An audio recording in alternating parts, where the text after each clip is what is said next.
Hello friends, my name is Neeraj Martolia और अभी तक हमने पढ़ लिया है चैप्टर वन पढ़ लिया है। और चैप्टर 2 में प्रिसिपिटेशन क्या होती है, स्नो हो गया, रेन हो गया, ड्रिज़ल हो गया, हेल हो गया, इन सब के बारे में पढ़ लिया है। इनकी साइज पढ़ ली। रेन की कितनी थी 0.5 mm से 6 mm तक। हेल की कितनी होती है ग्रेटर देन 8 mm। ठीक है, इन सब की साइज के बारे में पढ़ लिया। तो आज हम पढ़ेंगे रेन गेज के बारे में। तो सबसे पहले जो लिखना, ये लिखना मेज़रमेंट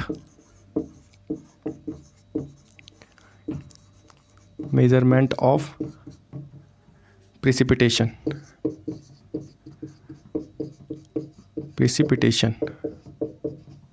ठीक है, इसके बारे में सबसे पहले लिखना, ये होता है प्रिसिपिटेशन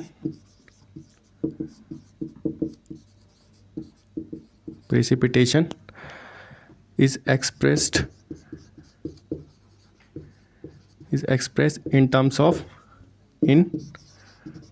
of डेप्थ। ठीक है, जो प्रिसिपिटेशन को हम नापते हैं किसके टर्म्स में नापते हैं? डेप्थ के टर्म्स में। ठीक है friend, to which rainfall water would stand on an area if all the rain were collected on it। ठीक है, अगर हम एक एग्जांपल लेके देखें तो ये याद रखना कि प्रिसिपिटेशन को किसके टर्म्स में नापते हैं? डेप्थ के टर्म्स में। ठीक है, उसके बाद देखो आगे।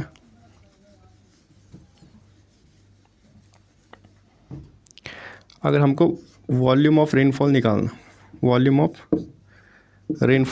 हो तो कैसे निकालेंगे? हम डेप्थ इनटू एरिया से वॉल्यूम निकालेंगे। एग्जांपल ले लो, माना कि जो डेप्थ है वो कितनी है 1 सेंटीमीटर और जो एरिया है वो कितना है 1 किलोमीटर स्क्वायर का। तो अगर इसको मीटर्स की टर्म्स में लिखेंगे हम तो कितना हो जाएगा 0.01 मीटर। और अगर इसको मीटर्स के टर्म्स में लिखेंगे तो कितना हो जाएगा 1000 मीटर में। आगे एक मीटर में इसको 1000 इंटू 1000। तो हमने लिख लिया इसको। आगे इसको लिखेंगे तो वॉल्यूम के टर्म्स में निकालना, वॉल्यूम ऑफ रेनफॉल निकालना तो क्या होगा 0.01 इंटू 1000 इंटू 1000। 1000 किलोमीटर एक स्क्वायर की वजह से ये हटेगा, पॉइंट हटेगा तो कितना आएगा 100 आ जाएगा नीचे इंटू 1000 इंटू 1000। ये हम एग्जांपल ले रहे हैं जिसकी रेनफॉल की डेप्थ 1 सेंटीमीटर और एरिया कितना 1 किलोमीटर स्क्वायर। अगर उस रेनफॉल की वॉल्यूम निकाले तो कैसे निकालेंगे? ऐसे निकालेंगे, ये 2 से ये 2 कट जाएगा, कितने बचे 1 2 3 4 बचे 10⁴ मीटर क्यूब। वॉल्यूम किस में निकलता है? मीटर क्यूब में निकलता है। ठीक है, ये है इसका। फिर इसके आगे पढ़ेंगे।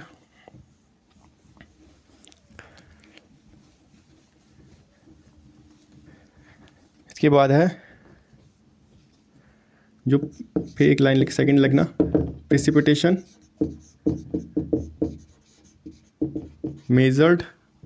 Precipitation is collected and measured किस में करते हैं? रेन गेज में। रेन गेज कहते हैं उसको। ठीक है, प्रिसिपिटेशन किस में कलेक्ट करते हैं हम या मेज़र किस में करते हैं हम? रेन गेज में। ठीक है। रेन गेज के और भी नाम होते हैं, रेन गेज के और भी नाम होते हैं, ये इंपॉर्टेंट है, ये आते हैं एग्जाम में। तो रेन गेज के और भी नाम क्या क्या होते हैं, एक तो होता है प्लूवोमीटर, प्लूवोमीटर, प्लूवोमीटर, सेकंड होगा हाइटोमीटर, हाइटोमीटर, थर्ड हो गया इसका नाम ओम्ब्रोमीटर, और एक होता है यूडोमीटर, यूडोमीटर। ये नाम याद रखना, ये एग्ज़ाम में आते हैं।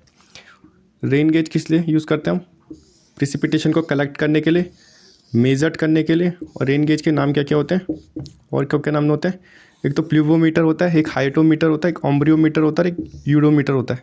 तो पूछ लेगा एग्ज़ाम में कि rain gauge is also known as, कोई सा भी नाम दे देगा, या तो प्लूवोमीटर डाल देगा, या हाइटोमीटर डाल देगा, या ओम्ब्रियोमीटर डाल देगा, या यूडोमीटर डाल देगा।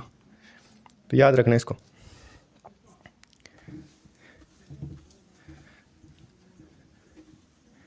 फिर आता है types of rain gauge, types of rain gauge कितने टाइप के होते हैं, ये होते हैं दो टाइप के, एक तो होता है रिकॉर्डिंग और एक होता है नॉन रिकॉर्डिंग। नॉन रिकॉर्डिंग में कौन कौन सा आएगा, पहला आएगा साइमंस रेन गेज, और दूसरा कौन सा होता है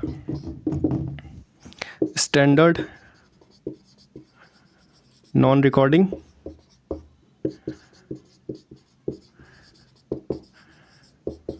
रेन गेज। ये हम पहले यूज़ करते थे, बट आप इंडियन मेट्रोलॉजिकल डिपार्टमेंट अब इसको फॉलो करता है, standard non recording rain gauge. ठीक है। रिकॉर्डिंग में सबसे पहले टिपिंग बकेट,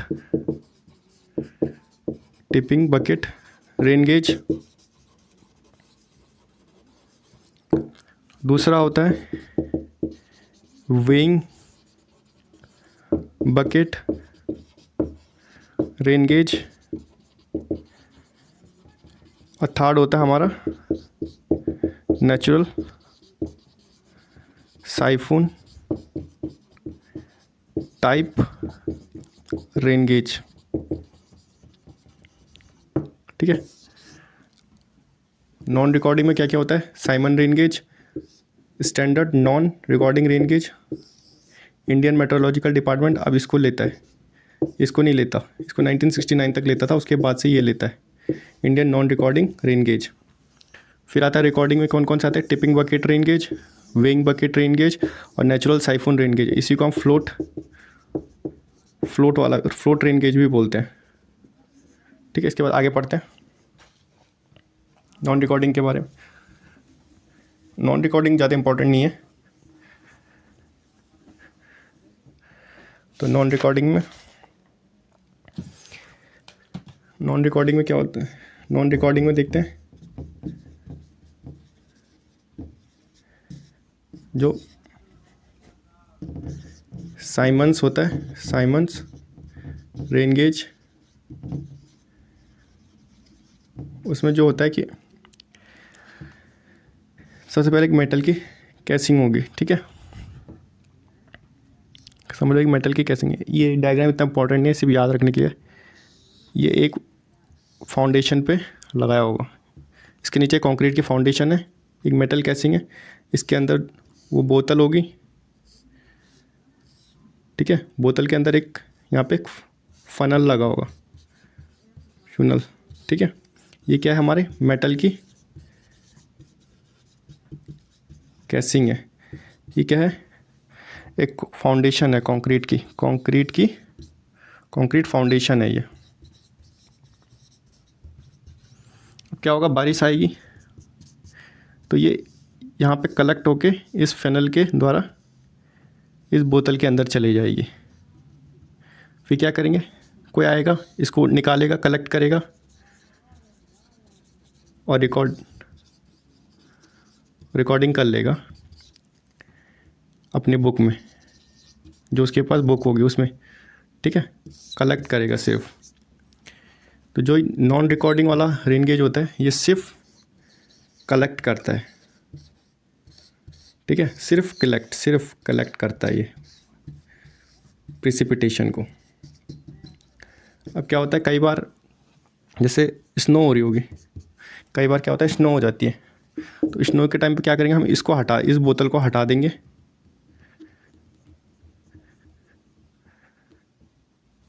स्नो को हटा देंगे। इसकी डायमीटर कितनी होती है, 12.7 सेंटीमीटर। ये याद रखना, ये आएगा diameter of Symons rain gauge. कितना होता है, 12.7 सेंटीमीटर। तो क्या होता है, कभी कभी स्नो आ जाती है, तो क्या करेंगे हम, बोतल हटा देंगे, तो इसके अंदर स्नो भर जाएगी, निकालेंगे तो क्या, इसको यहाँ रखेंगे, इसके अंदर क्या डालेंगे, गर्म पानी डाल देंगे हम, ठीक है। गर्म पानी डालेंगे तो फिर इसमें क्या होगा, ये वाटर में चेंज हो जाएगा, लिक्विड में हो जाएगा चेंज। तो क्या करेंगे, फिर इसको हम वेट कर लेंगे, ठीक है, कितना पानी हमने डाला वो भी देख लेंगे, और जितना पानी हमने डाला होगा और जितना इसमें अब बन जाएगा गर्म पानी डालने के बाद, उसको माइनस कर देंगे, तो हमको रेनफॉल के बारे में पता चल जाएगा, कितना प्रेसिपिटेशन हुआ ये पता चल जाएगा। तो इसमें इतना ही है, इसमें ज़्यादा नहीं है। जो सेकंड है नॉन रिकॉर्डिंग में, वो क्या है, वो है standard non recording rain gauge. इसका भी सेम प्रोसेस है, बट ये सिर्फ एक मॉडर्न वर्जन है साइमंस रेन गेज का मॉडर्न वर्जन है, ठीक है, मॉडर्न वर्जन है। अब इसके बाद आता है जो इम्पोर्टेंट है, वो है रिकॉर्डिंग वाला। जो सबसे ज़्यादा इम्पोर्टेंट है वो है रिकॉर्डिंग रेन गेज, ठीक है। इसमें 3 होते हैं, एक तो टिपिंग वाला हो गया, टिपिंग बकेट। दूसरा होता है इसमें, एक तो टिपिंग बकेट हो गया, एक weighing bucket,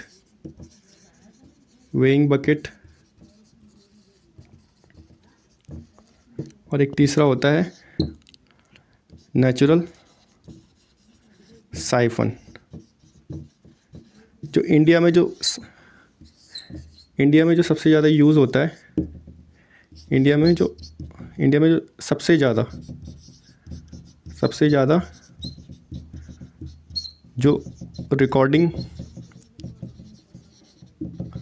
rain gauge use होता है, ठीक है, इंडिया में जो सबसे ज़्यादा रिकॉर्डिंग रेन गेज यूज़ होता है वो कौन सा होता है, वो होता है नेचुरल साइफन वाला, ठीक है, याद रखना। अब इसके बारे में पढ़ते हैं, टिपिंग बकेट, वेइंग बकेट और नेचुरल साइफन क्या क्या होता है, कैसे कैसे काम करता है ये।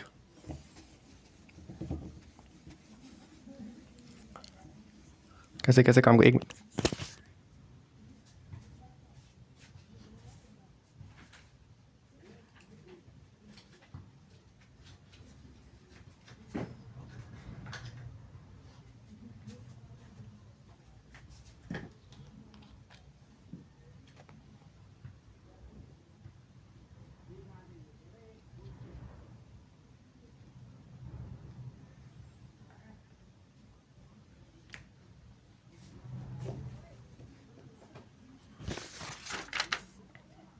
सबसे पहले देखना, रिकॉर्डिंग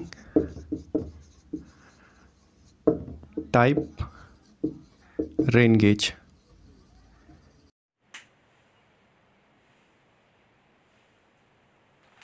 तो फ्रेंड, हम जैसे कि हम पढ़ रहे थे अभी, अब पढ़ेंगे इसके बाद हम टिपिंग बकेट टाइप। उससे पहले कुछ लिख लेते हैं, उससे पहले एक दो लाइन है वो लिख लेते हैं। सबसे पहले कि this type of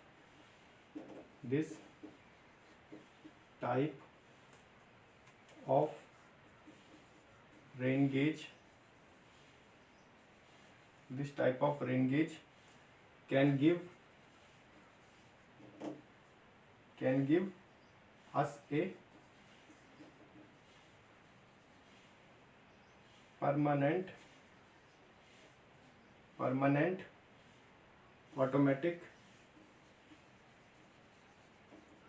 automatic rainfall record. क्या होता है फ्रेंड, जो रिकॉर्डिंग वाला होता है उसमें क्या होता है, रेनफॉल कलेक्ट भी होता है और साथ साथ रिकॉर्ड भी होता रहेगा। और जो नॉन रिकॉर्डिंग होता है उसमें क्या होगा, सिर्फ कलेक्ट होगा। ये रेनफॉल को नॉन रिकॉर्डिंग वाला रेनफॉल को डेप्थ की टर्म्स में देगा, मतलब सेंटीमीटर में, ठीक है, डेप्थ की टर्म्स में देगा। तो इसके बाद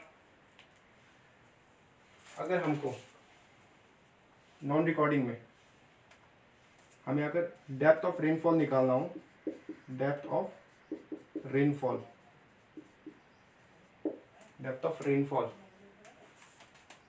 ये मैं नॉन रिकॉर्डिंग की बात कर रहा हूँ अभी। पहले थोड़ा सा लिख लेना यहाँ पे नॉन रिकॉर्डिंग में। अगर हमको डेप्थ ऑफ रेनफॉल निकालना हो, डेप्थ ऑफ रेनफॉल किस में निकलेगा, सेंटीमीटर में। क्या होगा इसका फॉर्मूला होगा वॉल्यूम ऑफ वाटर कलेक्टेड, जो volume of water collected in बोतल, और क्या होगा, एरिया ऑफ गॉज, ठीक है। जो भी समझ लीजिए रेन गेज है, इसका जो भी एरिया होगा उससे डिवाइड कर देंगे। तो वॉल्यूम किस में होती है, क्यूब में, एरिया किस में होगा, स्क्वायर में, इससे ही कट जाएगा। तो डेप्थ ऑफ रेनफॉल किसकी टर्म में आएगा, डेप्थ ऑफ रेनफॉल आएगा सेंटीमीटर के टर्म में, ठीक है। ये नॉन रिकॉर्डिंग की बात है। फिर अगर रिकॉर्डिंग में लिखेंगे, पहले बार तो लिख लिया हमने, पहला तो लिख लिया कि हमको ये परमानेंट ऑटोमेटिक रेनफॉल रिकॉर्ड देता है। दूसरा है रिकॉर्डिंग के बारे में, इसको दो नाम से और जानते हैं। एक होता है इंटीग्रेटिंग रेन गेज, और दूसरा होगा हमारे पास कॉन्टिन्यूअस रेन गेज। तो ये नाम याद रख लेना फ्रेंड, क्या क्या होते हैं रेनफॉल के दो अलग नाम, क्या क्या होते हैं। एक होता है इंटीग्रेटिंग और एक होता है कॉन्टिन्यूअस, ठीक है। अब इसके बाद पढ़ते हम सबसे पहले टिपिंग बकेट रेन गेज, ठीक है। इसमें क्या होता है, ये एक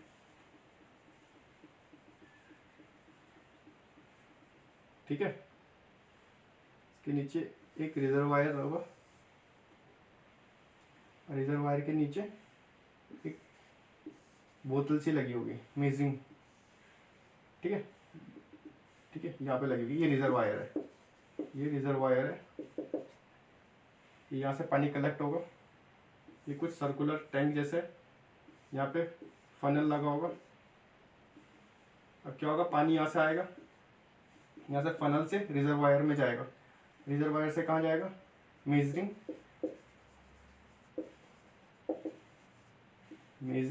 बोतल में, ठीक है, मेजरिंग बोतल में जाएगा, यहाँ से मेजरिंग बोतल में जाएगा, ठीक है। यहाँ पे क्या लगा होता है, इस पॉइंट पे कुछ ऐसा लगा होता है, ठीक है, कुछ एक ऐसा सा बना होता है।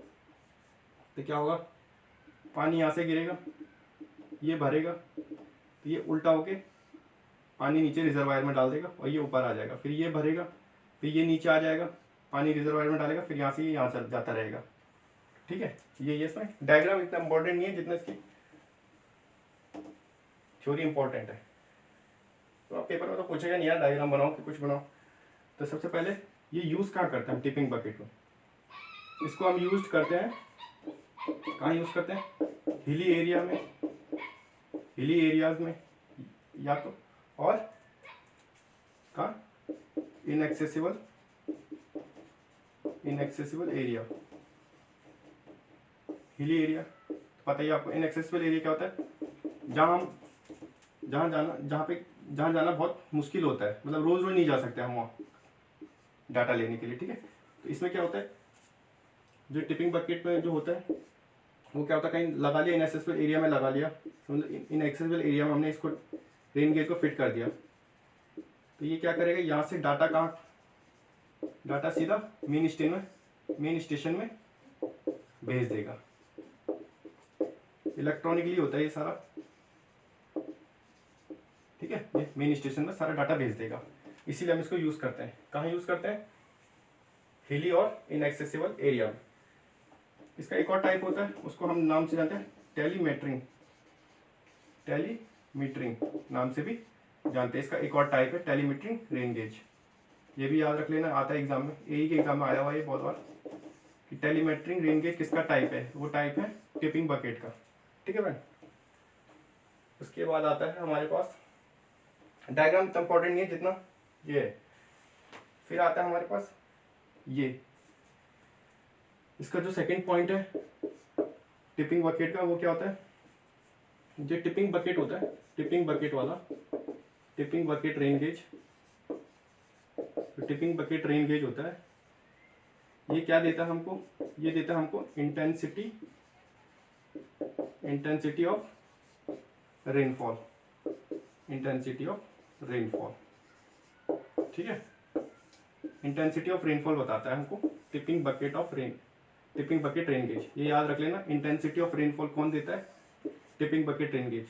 इंटेंसिटी क्या होती है, जैसे मान लो कि इतने mm की बारिश हर घंटे हो रही है, 2 mm की बारिश हर घंटे हो रही है, तो ये क्या है इसकी, ये रेनफॉल की इंटेंसिटी बता रही है, ठीक है। इंटेंसिटी क्या हो गई कि इतने mm की बारिश पर घंटे हो रही है, ठीक है, ये हो गया हमारी इंटेंसिटी। तो टिपिंग बकेट रेन गेज क्या बताती है, इंटेंसिटी ऑफ रेनफॉल बताती है। उसके बाद जो सेकंड है वो आता है weighing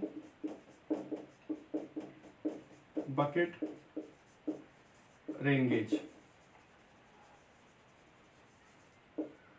weighing bucket rain gauge होती है, इसमें क्या होता है, ये एक प्लेटफॉर्म होगा, इसके ऊपर एक टैंक होगा, ठीक है, ये एक प्लेटफॉर्म है, इसके ऊपर क्या टैंक लगा हुआ है, ठीक है। ये जो प्लेटफॉर्म है किस पे होगा, एक ये वेइंग मशीन पे लगा होगा, वेइंग मशीन पे होगा, ठीक है, ये वेइंग मशीन है।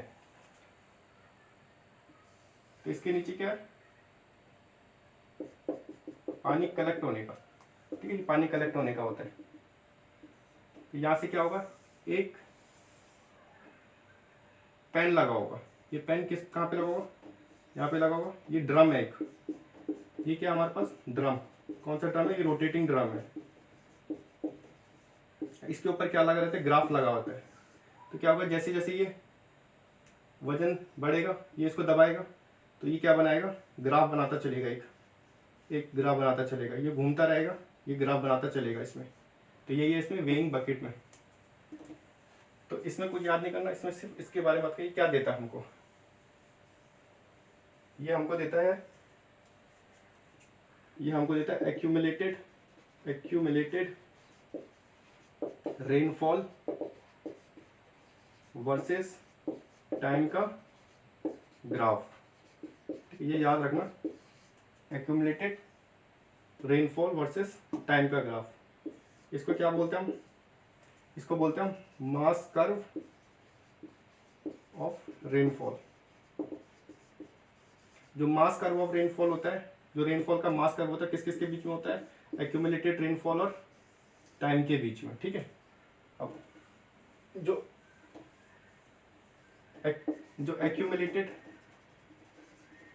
एक्यूमुलेटेड रेनफॉल होता है, वो क्या होता है, जैसे पहले घंटे में 2 सेंटीमीटर बारिश हुई, दूसरे घंटे में 4 सेंटीमीटर बारिश हुई, तीसरे घंटे में 7 सेंटीमीटर बारिश हुई। तो जो एक्यूमुलेटेड रेनफॉल होगा, वो क्या होगा, पहले घंटे के लिए तो 2 ही रहेगा, पर दूसरे घंटे के लिए 2 और 2 4 और 2 6 हो जाएगा। और जो तीसरे घंटे के लिए होगा एक्यूमुलेटेड रेनफॉल, वो क्या होगा, 7 4 11 2 13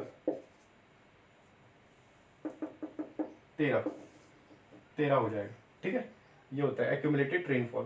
पहले घंटे के लिए 2 सेंटीमीटर बारिश थी तो एक्यूमुलेटेड रेनफॉल कितनी होगी, 2 ही होगी। दूसरे घंटे के लिए 4 सेंटीमीटर बारिश हुई तो एक्यूमुलेटेड रेनफॉल क्या होता है, 4 + 2, पहले के 2 6। तीसरे घंटे के में 7 सेंटीमीटर बारिश हुई तो एक्यूमुलेटेड रेनफॉल कितना होगा, 7 + 4 + 2 13। तो ये होता है एक्यूमुलेटेड रेनफॉल। उसके बाद इतना ही है। ठीक है, याद रख लेना इसमें कि ये मास कर्व देता है, मास कर्व ऑफ रेनफॉल देता है, जो क्या होता है, ग्राफ देता है ये हमको किसके बीच में, एक्यूमुलेटेड रेनफॉल वर्सेस टाइम के बीच में ग्राफ देता है ये हमको। ठीक है, उसके बाद आता है हमारे पास नेचुरल साइफन, जिसको हम फ्लोट के नाम से भी जानते हैं। ये सबसे ज़्यादा यूज होता है इंडिया में। एक मिनट फ्रेंड, पब्लिक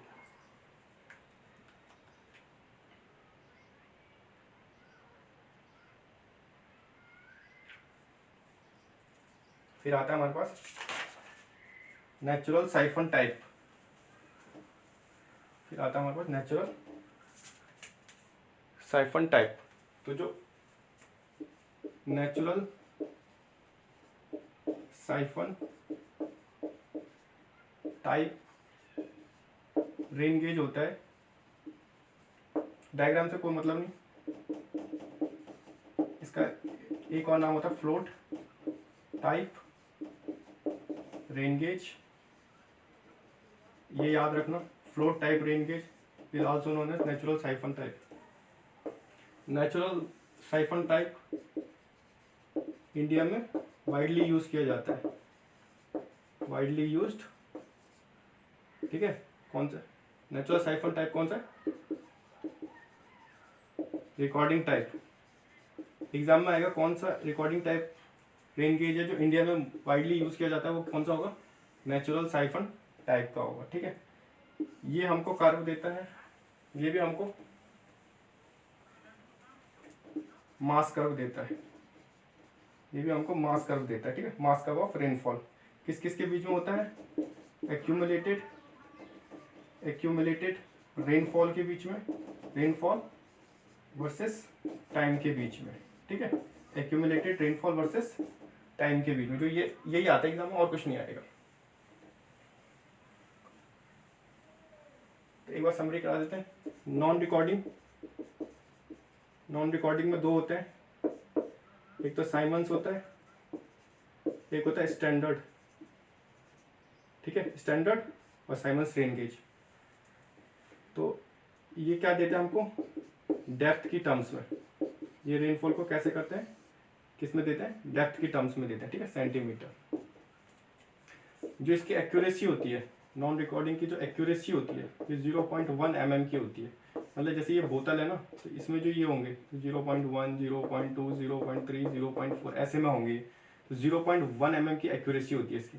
ठीक है, नॉन रिकॉर्डिंग ये सिर्फ कलेक्ट करता है, ये रिकॉर्ड नहीं करता, ये सिर्फ कलेक्ट करता है। क्योंकि अगले दिन फिर कोई आएगा, 8:30 बजे हम इसको रिकॉर्डिंग करते हैं, अकॉर्डिंग टू IMD करना है हमने, इंडियन मेट्रोलॉजिकल डिपार्टमेंट।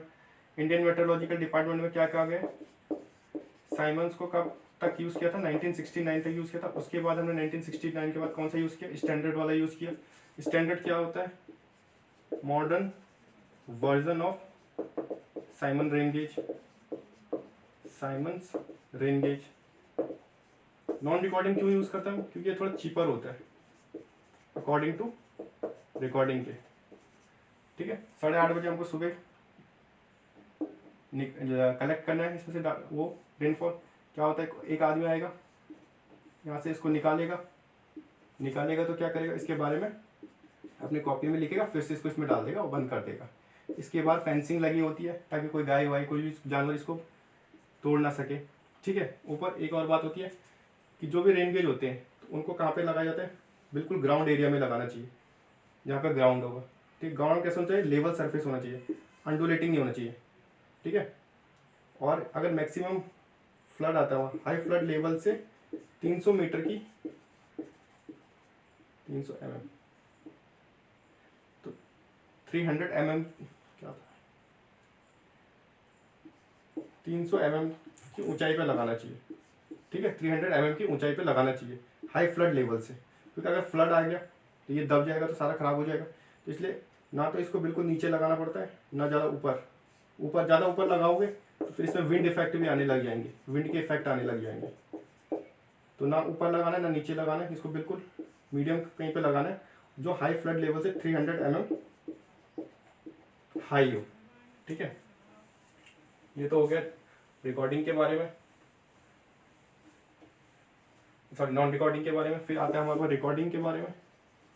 रिकॉर्डिंग में कितने हैं, 3 है, tipping bucket, weighing machine, weighing bucket, तीसरा है नेचुरल साइफन। नेचुरल साइफन, इसकी डायमीटर याद कर लेना, इसकी डायमीटर होती है 127 mm, इसको 12.7 सेंटीमीटर भी बोलते हैं। ठीक है। वेइंग बकेट क्या देता है हमको, वेइंग बकेट हमको देता है मास ऑफ कर्व, किस किस के बीच में होता है ये ग्राफ, किस किस के बीच में बनता है, ग्राफ बनता है हमारा एक्यूमुलेटेड रेनफॉल वर्सेस टाइम के बीच में। एक्यूमुलेटेड रेनफॉल मैंने आपको बता दिया क्या होता है। इसमें भी क्या बनता है, इसमें भी ग्राफ बनता है मास ऑफ कर्व का, किस किस के बीच में, एक्यूमुलेटेड रेनफॉल वर्सेस टाइम बीच में। टिपिंग बकेट में क्या होता है, टिपिंग बकेट हम यूज़ करते हैं हिली एंड इनएसेसिबल एरिया में। इनएसेसिबल एरिया में टिपिंग बकेट क्या देता है हमको, इंटेंसिटी ऑफ रेनफॉल बताता है, कितनी इंटेंसिटी से रेनफॉल हो रही है ये बताता है। इसका एक और टाइप है, उसको बोलते हैं टेलीमेट्रिक रेन गेज। ठीक है फ्रेंड, ये सब कुछ हो गया। फिर उसके बाद आता है रेन गेज नेटवर्क। अब रेन गेज नेटवर्क पढ़ते हैं, रेन गेज नेटवर्क क्या होता है। तो इसमें 2 कोड का है, जो हमारी बुक है उसमें 1968 के अकॉर्डिंग है, और जो नया जो अभी रिवाइज जो है वो 1994 का है। तो 1994 और दोनों का लिखेंगे। तो सबसे पहले लिखते हैं इंडियन स्टैंडर्ड कोड वाला, एक वर्ल्ड मेट्रोलॉजिकल डिपार्टमेंट ने भी दे रखा है, एक इंडियन स्टैंडर्ड वाले ने दे रखा है। तो जो इंडियन स्टैंडर्ड वाले में है, जो इंडियन स्टैंडर्ड वाले में इंडियन स्टैंडर्ड IS कौन सा वाली, इंडियन स्टैंडर्ड ने दे रखा है, इंडियन स्टैंडर्ड वाले ने। ठीक है, एक है 4987 1968 और एक है 4987 IS 1994। ठीक है, 1994, हाँ 1994 4987 1994 4987 1994। ठीक है। फिर तो इसमें क्या है, प्लेन एरिया है, प्लेन एरिया समझो, समतल एरिया। प्लेन एरिया मतलब जैसे कोई भी हो गया, जैसे हम एग्जांपल ले लो, दिल्ली हो गया, प्लेन एरिया है। ठीक है। फिर एक आता है ये आता है in region of elevated area, elevated 1000 metre. ये क्या होता है, मीन सी लेवल से 1000 मीटर ऊपर वाले एरिया। ठीक है, मीन सी लेवल पता है ना आपको कहाँ है, मीन सी लेवल का है बॉम्बे में, इसको आप किस नाम से जानते हैं, मुंबई के नाम से जानते हैं। ठीक, ये भी पेपर में आता है, मीन सी लेवल का है बॉम्बे में। तो वहाँ से जो 1000 मीटर की ऊंचाई वाले एरिया है, तो वहाँ पे कैसे रेन गेज लगाना है। फिर आता है हमारा हिली एरिया। हिली एरिया में क्या होता है, बारिश बहुत ज़्यादा होती है, हैवी रेनफॉल होती है, हैवी रेनफॉल। तो यहाँ क्या करेंगे, यहाँ हम रेन गेज पास लगाएंगे, जितना पास लगाएंगे उतना एक्यूरेट आएगा हमारे पास। तो प्लेन एरिया में कितना है, प्लेन एरिया में अकॉर्डिंग एक स्टेशन, वन स्टेशन, जो एक स्टेशन है पर 520 किलोमीटर स्क्वायर में 1968 के अकॉर्डिंग। और 1994 के अकॉर्डिंग कितना हो गया? 1994 के अकॉर्डिंग 500 किलोमीटर स्क्वायर पे एक स्टेशन रेन गेज का। दूसरा है the reason of elevated 1000 metre, जो मीन सी लेवल से 1000 मीटर की ऊंचाई पर है, उसका कितना होगा? पुराने वाले 1968 के हिसाब से देखें, जो बुक के हिसाब से 260 to 390 किलोमीटर स्क्वायर। और अगर 1994 के अकॉर्डिंग देखें हम, उसमें कितना है? उसमें है 250 to 400 kilometre square. Hilly area में हमको पास लगाने पड़ते रहेंगे। तो इसका जो पुराना 1968 है, 1968 के अकॉर्डिंग कितना है? 130 किलोमीटर स्क्वायर। ठीक है, 130 किलोमीटर स्क्वायर। बट 1994 के अकॉर्डिंग कितना? 150 किलोमीटर स्क्वायर। ठीक है फ्रेंड, ये याद रखना, ये आएंगे एग्जाम में। इसको भी याद रखना, इसको भी याद रखना, दोनों साथ में नहीं आएंगे। या तो ये पूछेगा या तो ये पूछेगा, या तो ये पूछेगा या तो ये पूछेगा, या ये सारे याद रखना। प्लेन एरिया होगा पुराने जो हमारी बुक के अकॉर्डिंग है 520 है। एलिवेटेड जो 1000 मीटर ऊपर होगा मीन सी लेवल से, वहाँ 260 और 390 किलोमीटर स्क्वायर। जो हिली एरिया होगा, हिली एरिया में रेनफॉल ज़्यादा होता है, इसलिए हम क्या करते हैं? रेन गेज पास लगाते हैं। कितना पास लगाते हैं? 130 किलोमीटर स्क्वायर पर लगाते हैं। ठीक है, वैसे ही 1994 के अकॉर्डिंग चलेंगे IS कोड, तो उसमें क्या है? 500 किलोमीटर प्लेन रीजन के लिए, 250 to 400 किलोमीटर स्क्वायर। एलिवेटेड 1000 जो 1000 मीटर ऊपर के लिए, और हिली एरिया के लिए कितना? 150 किलोमीटर स्क्वायर पे। ठीक है, उसके बाद एक और ये दे रखा हमको, ये किसने दे रखा हमको? ये दे रखा हमको WMO ने। WMO का है वर्ल्ड मेट्रोलॉजिकल ऑर्गेनाइजेशन। इसने क्या बोल रखा है? पहला बोल रखा है इसने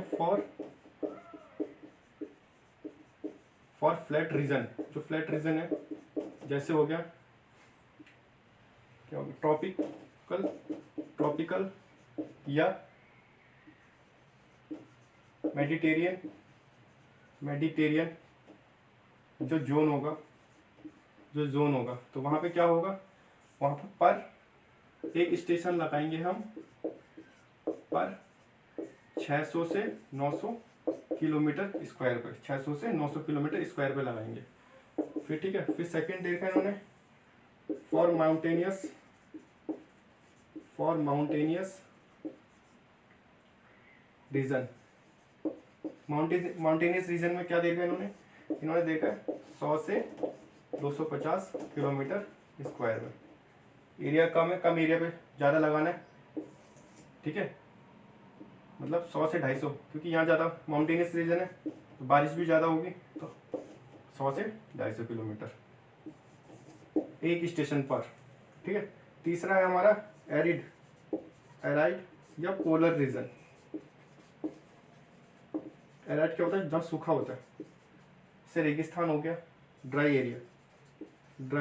ठीक है, तो वहाँ क्या करते हैं? वहाँ पास लगाने का कोई फ़ायदा नहीं है। ठीक है, वहाँ क्या करेंगे? हम दूर लगाएंगे। तो दूर कितना लगाना है? 1500 से लेके 10,000 किलोमीटर तक स्क्वायर तक हम लगा सकते हैं। तो ये याद रखना है। ठीक है, उसके बाद आता है एक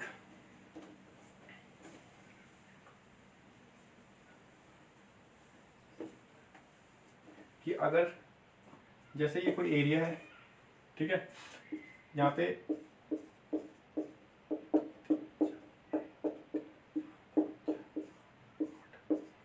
मतलब ये कोई एरिया है, यहाँ 10 रेन गेज लगाया हुआ है, तो इन 10 रेन गेज में से 10% क्या होना चाहिए? 10% रेन गेज क्या होना चाहिए? सेल्फ रिकॉर्डिंग को क्या बोलते हैं हम? रिकॉर्डिंग टाइप रेन गेज में क्या क्या होता है? कलेक्ट भी होता है प्लस रिकॉर्ड भी होता है। ठीक है, ये क्या करते हैं? ये रिकॉर्डिंग टाइप क्या करते हैं? जो भी ग्राफ बनेगा उसको मेन स्टेशन तक पहुंचा देते हैं इलेक्ट्रॉनिकली। ठीक है, अगर जैसे ये कोई एरिया है, एरिया में 10 रेन गेज लगे हुए, या तो मान लो 100 रेन गेज लगे हुए हैं, तो 90 रेन गेज तो नॉन रिकॉर्डिंग चल जाएंगे, और जो 10 बचेंगे वो हमको सेल्फ रिकॉर्डिंग मतलब रिकॉर्डिंग वाला लगाना पड़ेगा। ठीक है, ये वाला, इसके बारे में लिख लो थोड़ा।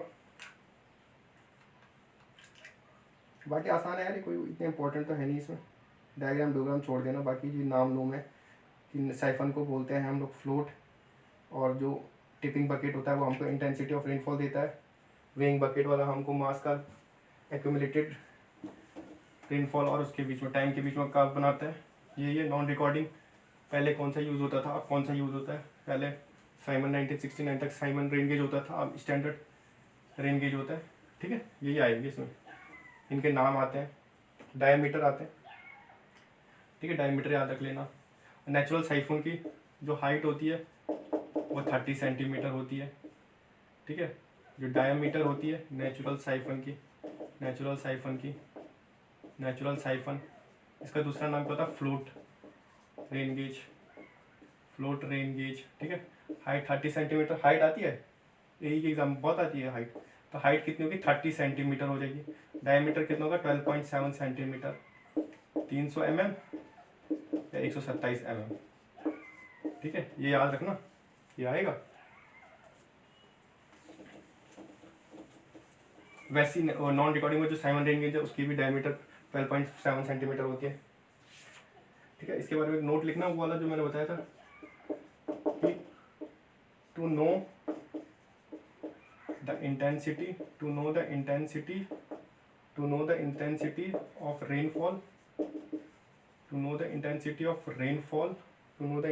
Rainfall 10% of total rain gauge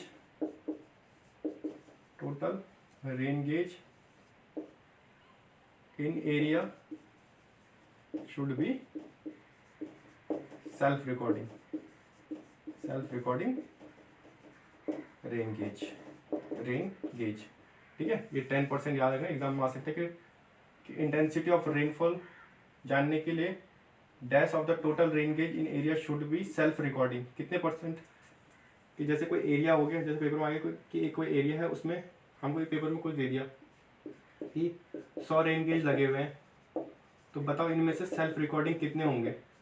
जो सेल्फ रिकॉर्डिंग होंगे तो हमको पता है 10% होंगे, तो 100 का 10% कितना होता है, 10 हो जाएगा। ठीक है, ये सभी आते हैं एग्जाम में, नए क्वेश्चन पेपर अब घुमाने वाला आते हैं, पहले की तो नहीं आते जो सीधा पूछ लेंगे। उसके बाद कुछ नोट पॉइंट है, ये याद रखना। जो पहला पॉइंट है वो लिखा हुआ है कि जो जहाँ पे भी हम रेन गेज लगाएंगे तो वो जो ग्राउंड होगा, the ground must be plane होना चाहिए। ठीक है, हॉरिजॉन्टल होना चाहिए, plane horizontal and free from अंडुलेशंस।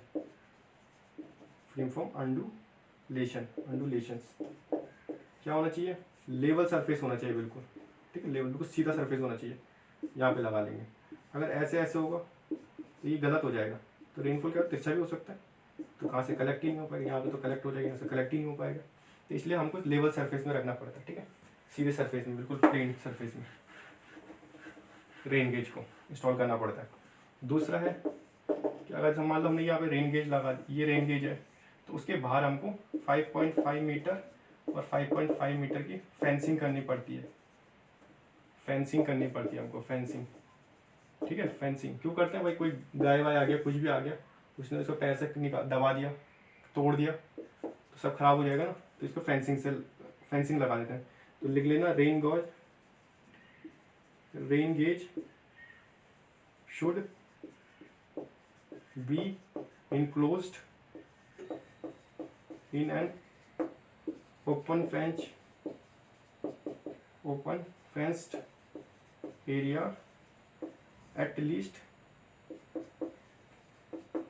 5.5 metre into 5.5 metre. ठीक है, तीसरा पॉइंट आता है कि हमको रेन गेज कहाँ इंस्टॉल करना चाहिए। जो रेन गेज होता है हम ओपन एरिया में इंस्टॉल करते हैं। ठीक है, फिर आता है रेन गेज जो होता है कहाँ इंस्टॉल करना चाहिए, ओपन एरिया में। बट अगर बीच में कोई ऑब्स्ट्रक्शन आ गया, जैसे पेड़ आ गया, तो क्या करेंगे, या तो हम इससे 30 मीटर दूर रेन गेज लगा देंगे, या तो जैसे इसकी हाइट अगर 10 मीटर है तो इसकी 2 गुना 20 मीटर पे हम यहाँ से 20 मीटर पे हम रेन गेज लगा देंगे। ठीक है, रेन गेज को कहाँ लगाते हैं, ओपन एरिया में। या तो रेन गेज कहाँ लगाएंगे, 30 मीटर दूर लगाएंगे। जैसे मैं आपको बताता कि जो रेन गेज होता है, वो या तो 30 मीटर दूर लगाना पड़ता है, या फिर twice the height of obstruction लगाना पड़ता है। ठीक है, इस पर क्या होगा, अगर ये मान लो जैसे ये 20 मीटर, मान लो ये 10 मीटर की ऑब्स्ट्रक्शन है, कोई ट्री है, तो या उससे 2 गुना 20 मीटर पे हम रेन गेज लगा देंगे। ठीक है, तीसरा होता है कि हम रेन गेज को जैसे हमने लगा दिया, तो ये ज़्यादा ऊपर तक नहीं लगाएंगे, यहाँ पे क्या होगा, विंड इफेक्ट आने लग जाएगा। या तो नीचे नहीं लगाएंगे, बिल्कुल नीचे नहीं करेंगे, बिल्कुल नीचे भी इंस्टॉल नहीं करेंगे। मतलब जैसे यहाँ पे नीचे इंस्टॉल कर दिया, अगर फ्लड लेवल आ गया, फ्लड आ गया, तो ये डूब जाएगा, तो सारी डाटा कभी मिल ही नहीं पाएगी, फिर ख़राब हो जाएगी।